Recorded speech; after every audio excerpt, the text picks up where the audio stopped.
Welcome back everyone to a lore-expanding Cobra Kai Season 6 Watch Party! Since the beginning, Cobra Kai has neatly fit itself in with the established lore of the original 4 movies. Callbacks and references weren't just for nostalgia, but firmly placing the show in the Miyagi-verse and expanding upon that. Johnny and Daniel really do feel like these characters 30 years later. That same consistency applied to all the legacy characters, whether it's Allie or Jessica, Chosen or Mike fucking Barnes. Kreese shocked fans a little. Many thought his destitute story was an elaborate lie. I correctly said it wasn't. Watch Party is right. Terry Silver also had a surprising start as Twig, who grew up to become the dominant billionaire karate badass of the valley. More than the characters, it's the ideas behind the philosophies as well. So despite no longer being with us, Mr. Miyagi has had the greatest expansion in the lore. That further extends to all of Miyagi-Do. We've learned several new moves and techniques he would have taught Daniel at some point over the years. Some moves we have yet to see and are definitely showing up in Season 6. They also expanded other sides of Miyagi with an emphasis on his relationship with Yukie. He loved her but refused to fly to Okinawa and visit her, instead opting to write letters. It is touching at least. But that's not the only lore that has been touched upon. Season 3 gave us a deep look at Kreese and Silver's backstory, as well as the origins of Cobra Kai. Kreese fell in love and went off to Vietnam to be a hero. There, things took a dark turn. He was recruited by Captain Turner and started on a path to no mercy. It changed him. Being in the cage and forced to fight Turner did him over for good. He pushed all in. Eventually, they got tattoos and opened for business. The most interesting piece of Cobra Kai lore, however, was still only hinted at in Season 5. We got a flashback to Kreese and Silver training with Grandmaster Kim Sun-young. It was only a tease, but as a guy who was originally a throwaway line in Karate Kid 3, then confirmed as real by Captain Turner, he was now firmly established in the universe. Kim Sun-young and his way of the fist is the anti-Miyagi. Instead of balance and defense only, he believed in striking first and finishing off his enemies. He had his dojang and taught his students, but they were never numerous. Clearly, Kreese and Silver were his star pupils and sought to expand his teachings in America. But in the end, it passed mostly to his family. His granddaughter, Kim Da-Eun, is currently the one who most desires to expand the way of the fist worldwide. This all begs the question, what is to come in Season 6? Well, we got an early answer from Jon Hurwitz in a recent Q&A. When asked about the lore, he said, Season 6 expands the Karate Kid Cobra Kai universe more than the first 5 seasons combined.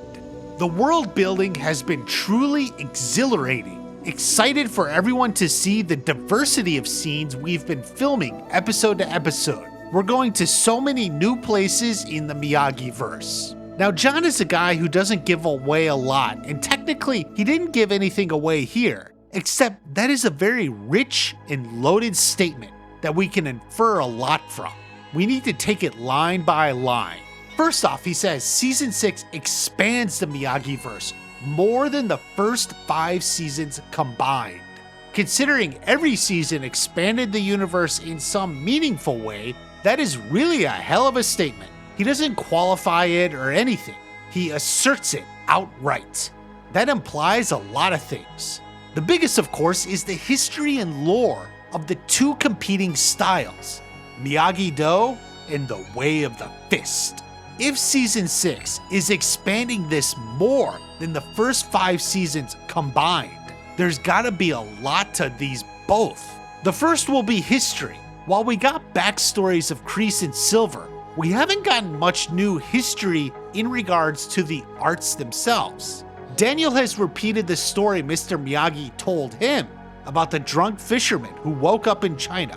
Maybe we'll actually see this as a flashback, and perhaps only half the story has been told. It's worth noting that this isn't out of left field. Series creator Robert Mark Kamen originally wanted Karate Kid 3 to be the story of Shimpo Sensei who woke up in China. I said, I wanted to do something else. I wanted to do a big kung fu epic. The original story was Mr. Miyagi's ancestor got drunk in a boat and he ended up in China, right? A fisherman. He ended up in China. Sony had other ideas back then. And she says, listen, I need to put a slate together. I need Karate Kid 3. And we have a script, but it's terrible. And Mr. Miyagi sounds horrible. And I want you to do it. And I said, Dawn, I don't want to do this. And she said, I'll give you X amount of dollars. But the story has always been there. What's stopping you from making that movie that you want to make with the Miyagi? No comment. No, okay. Fair enough. Can I just say one thing? Nothing. Yes. Clearly, he had a lot of ideas, enough to make a movie. Those ideas could easily be incorporated and put into season 6. It's not for nothing, however. While this is the well-known origin of Miyagi-Do, what if there was another visitor in China? That person was from Korea and was also learning these techniques. There could be a hidden origin to Cobra Kai as well. Perhaps the two visitors bonded, but differed in philosophy. Eventually, Shimpo Sensei left to return to Okinawa out of frustration from a falling out with his former friend. That friend returned to Korea. Now, this is a slight variation on the historical origin of Tang Soo Do, but it could fill out the history and lore of the series quite well.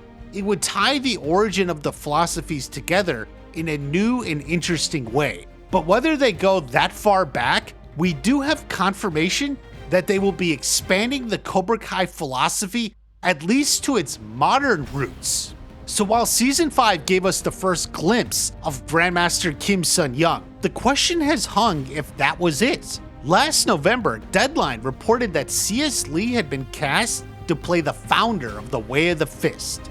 WatchParty further reported that he would still be alive in the present day to provide a formidable villain for the final season. While this is all technically unconfirmed, the launch video did show Season 6 clips of Kim Sun-young's dojo.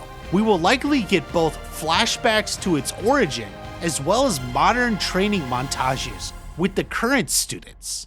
The question is what and how the lore will expand.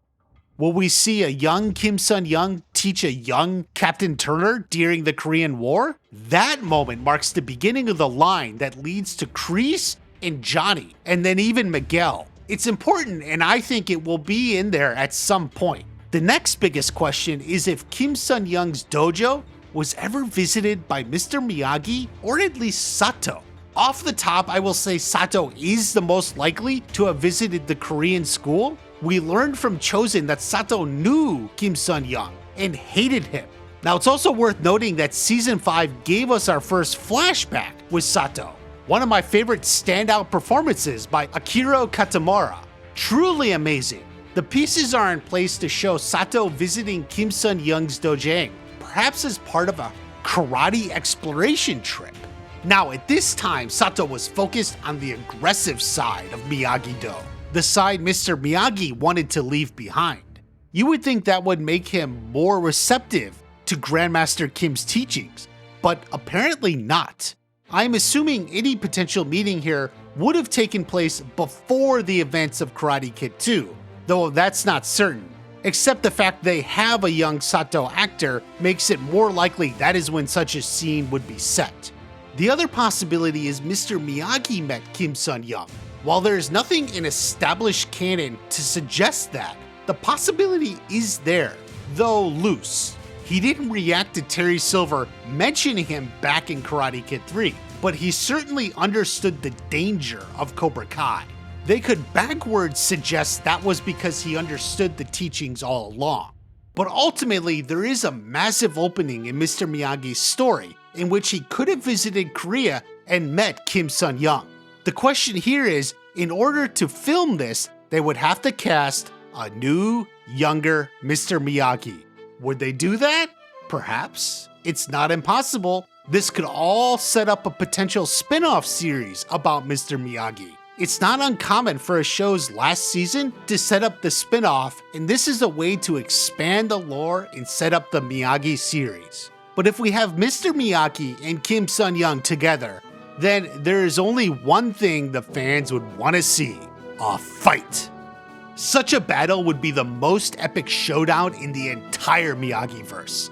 The two opposing forces facing off for the first time. Kim Sun-young is often described as the anti-Miyagi, and the only one potentially on his level. I believe if such a fight were to happen, Kim Sun-young may actually defeat Mr. Miyagi. It could be a cheap shot, or Mr. Miyagi takes a hit trying to protect someone else, but in the end, Master Kim Sun-young is victorious. You remember the only time anyone landed a hit on Miyagi was in Karate Kid 2, when he was checking on Daniel. Ooh. The biggest key is this line. Yeah, but it wasn't like a problem I have, right? Why? Fighting. Same. Yeah, but you knew karate. Someone always know more.